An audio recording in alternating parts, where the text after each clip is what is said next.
संस्कार धानी जबलपुर में साइबर अपराधों की कड़ी में एक और चौंकाने वाली घटना सामने आई है, जिसमें Shahpura Bhitoni CM rise school के प्रिंसिपल बाल पांडे को फर्जी फोन कॉल के माध्यम से ठगने की कोशिश की गई। फोन पाकिस्तान के +92 सीरीज नंबर से आया था।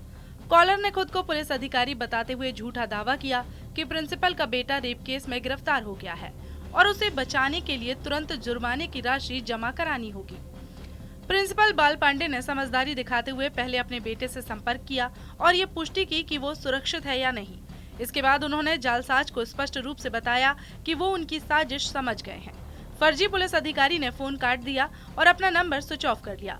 पुलिस जांच में ये पता चला है कि इस कॉल का कनेक्शन पाकिस्तान से था।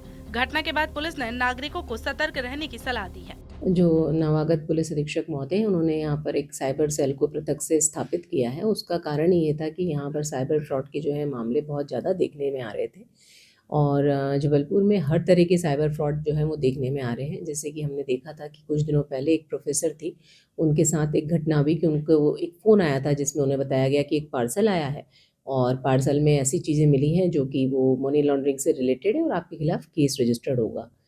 जिससे घबराकर उन्होंने जो है आदमी को कई पैसे जो है बैंक में ट्रांसफ़र किए थे। इसी तरह ये भी घटना देखने में आई थी कि गेमिंग के नाम पर जो है एक जगन्नाथ नाम के व्यक्ति थे, वो गेमिंग में जब छोटा-छोटा अमाउंट जीत रहे थे तब तक उनको राशि जो है उनके अकाउंट में आ रही थी और जब वो बड़े अमाउंट पे गए और ये जानकर कि हाँ, अब मैंने काफ़ी पैसा दे जीत लिया है, जब उन्होंने अपना अकाउंट देखा तो उनके 30 लाख रुपए या 50 लाख रुपए के आसपास पैसा चला गया था। एक और चीज़ देखने में आ रही है कि एक नई घटना हुई थी जिसमें एक फैमिली जो थी वो फ़ेसबुक के ज़रिए एक बाहर महिला जो थी, जो अपने आप को सो कॉल्ड महिला थी कि या नहीं अभी तक स्पष्ट नहीं है, लंदन का होना बता रही थी और वो लंदन से भारत आई है और उसे पैसों की ज़रूरत है, ऐसा करके उन्होंने उससे काफ़ी पैसे जो है ऑनलाइन ट्रांज़िट कराए थे और उनके साथ भी इस तरह साइबर फ्रॉड की घटना हुई थी।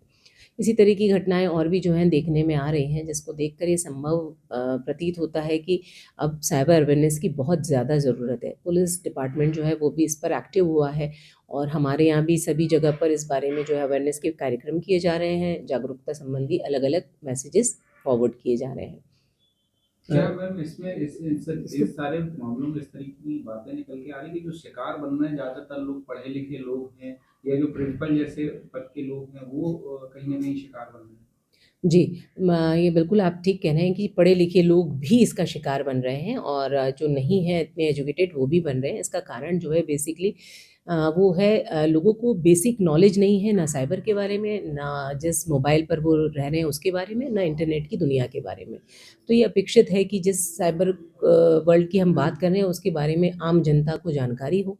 जिस फ़ोन को वो यूज़ कर रहे हैं उसके बारे में डू एंड डोंट्स के बारे में लोगों को जानकारी होना बहुत ज़रूरत है और इसीलिए जो है पुलिस विभिन्न स्तरों पर सेमिनार के माध्यम से लोगों को जागरूक बनाने का प्रयास कर रही है। डिजिटल अरेस्ट और अन्य साइबर अपराधों के मामले ये स्पष्ट करते हैं कि तकनीकी प्रगति के साथ ही अपराध के तरीके भी आधुनिक हो रहे हैं। जबलपुर के इस मामले ने न केवल तकनीकी सुरक्षा की कमी को उजागर किया, बल्कि ये भी दिखाया कि जागरूकता और सतर्कता ही इन खतरों से बचने का सबसे प्रभावशाली तरीका है।